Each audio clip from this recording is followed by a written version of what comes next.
Begini, saya mengucapkan selamat dulu untuk Spanyol yang telah memenangkan final Piala Dunia 2026, dan serta juga mengangkat trofi juara Piala Dunia 2026. Namun di sisi lain saya juga harus mengakui bahwa saya kecewa dengan Argentina yang telah saya jagokan dari awal.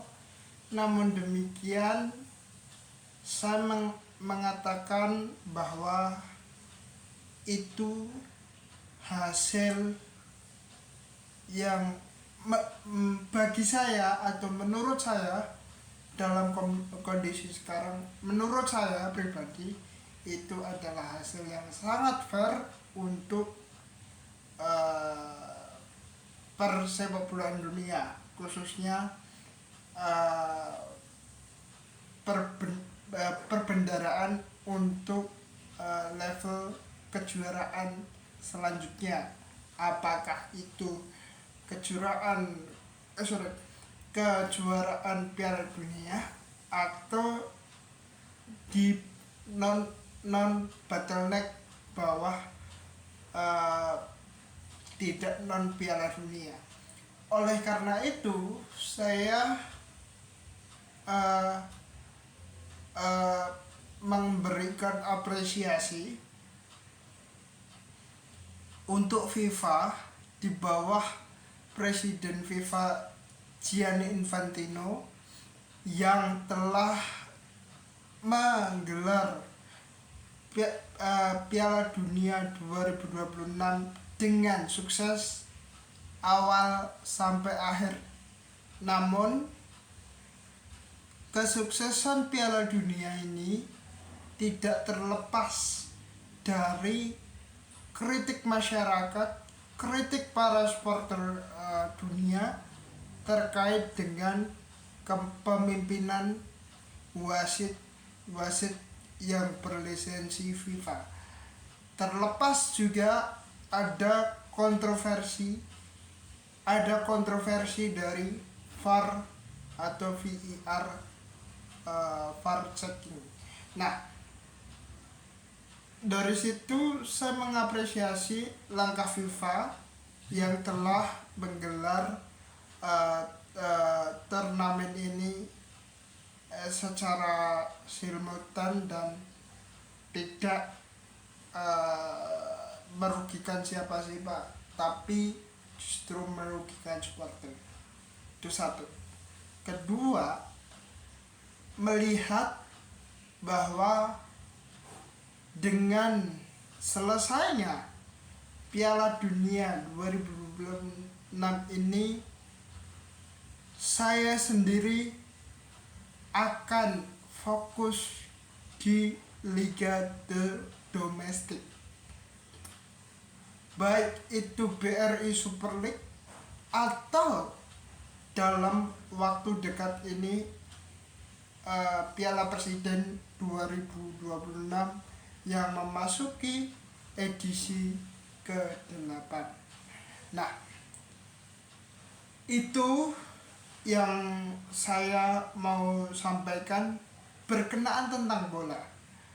Kalau kita mau membahas di luar bola, sebenarnya ada momennya tersendiri nanti. Nah, saya orang yang tidak bottleneck atau tidak setuju dengan Donald Trump ikut campur dalam pagelaran Piala Dunia 2026 ini. Namun demikian, nasi sudah menjadi bubur, itu sudah terlaksana, dan kita tinggal menikmati pesta juara yang dilakukan oleh tim Nas Spanyol yang telah bisa mengalahkan tim yang berkualitas tinggi menurut saya seperti Argentina. Namun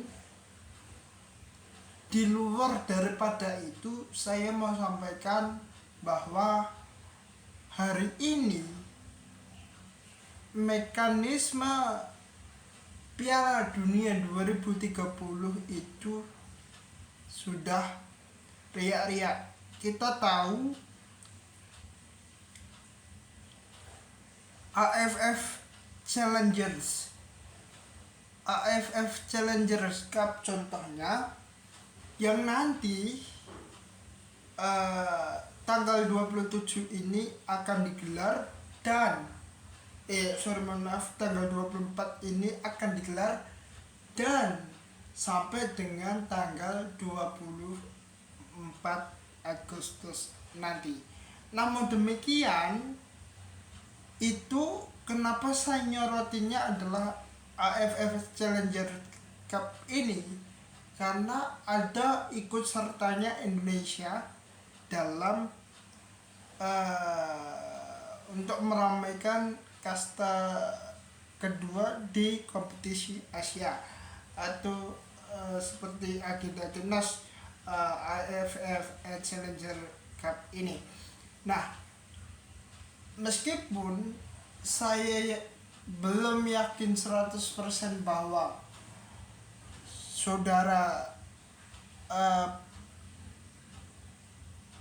pelatih timnas Indonesia John Hetman itu bisa membawa timnas Indonesia untuk berkualifikasi di Piala Dunia 2030 yang nanti setidaknya digelar di kualifikasinya mulainya di tahun 2028 atau 2029, saya kurang tahu. Tapi dalam rentang itu harusnya, dalam standing point itu harusnya John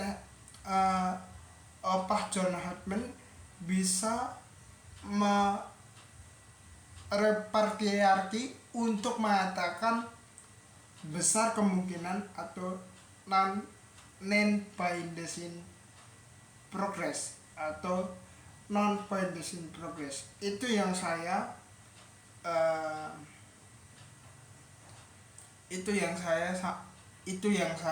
mau kejar. Nah, lepas daripada itu pemirsa, bahwa agenda timnas waktu dekat ini juga sangat amat padat. Contohnya apa? Dengan pemanggilan pemain-pemain yang ada di klub, terutama di klubnya Persija Jakarta yang dibawa asuhan coach Sintey alias Sintayong gitu ya. Itu sebenarnya mendapatkan sebuah trik yang menurut saya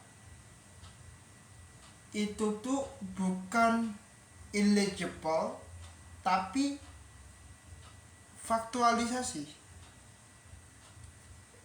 Itu memang bukan illegible tapi fakta. Nah, di situ in on progress, saya bilang in on progress.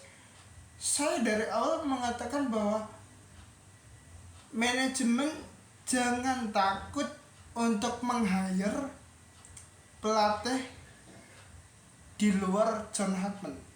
Itu saya sampaikan dulu. Tapi di luar itu juga saya mengatakan bahwa kalau John Hartman, ya, lingkupnya John Hartman, lingkupnya Sintayong Anda meragukan, boleh. Tapi kalau lingkupnya John Hartman Anda ragukan, itu yang salah. Nah, saya mengatakan ini kontemplasi kok, bukan reakuisisi. Kalau kontemplasi bisa begitu, tapi kalau reakuisisi harus ada this impossible saham di situ. Harus ada this impossible saham yang dibeli oleh manajemen Persija atau ya dibeli oleh manajemen di luar Persija, misalnya Persib Bandung. Saya dapatkan kabar bahwa salah satu penyerang tertakut di musim lalu, Peralta, itu juga kabarnya sudah menyepakati kontrak dengan tim barunya, yaitu Persib Bandung. Nah, kita tunggu apakah Peralta dari Sigiri Samarinda berlabuh ke Persib Bandung itu sama sama tajamnya seperti dia menghuni di Sigiri Samarinda dengan tim Borneo FC yang kita ingat musim lalu kontender paling kuat untuk menjadi juara selain Persib Bandung. Nah, kita tunggu di musim ini dengan kedatangan Peralta yang nanti apakah bisa mendapatkan impact yang sama ketika dia di Borneo FC, atau dia malah justru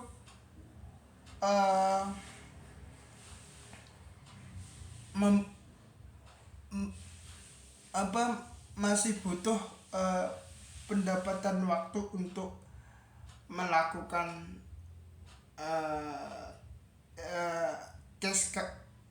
case on chemistry atau yang lain-lain. Itu yang saya mau sampaikan. Tapi terlepas dari itu, satu lagi, indikasi itu ada nggak? Ada. Kita ingat musim ini nanti di Sabtu ini ada event pre-season. Sebelum event resmi nanti akan kita gulirkan menurut jadwal I-League maupun LIB sebagai room federasi untuk menjalankan liga itu. Di pre-season ini kabarnya Peralta sudah datang. Ini kita catat dulu. Pre-season ini dia sudah datang ke Persib Bandung. Kalau memang rumor itu benar, dan saya belum dapat konfirmasinya karena saya bukan orang dalam dari PT Persib Bandung gitu ya, bukan orang dalam yang menjadi pemiliknya Persib Bandung. Tapi di luar itu saya sudah mendapatkan kisi-kisi, saya sudah mendapatkan riak-riak kalau memang Peralta itu di pre-season ini sudah bisa memperkuat Persib Bandung. Saya kira itu. Terima kasih. Assalamualaikum warahmatullahi wabarakatuh. Maju terus sepak bola Indonesia.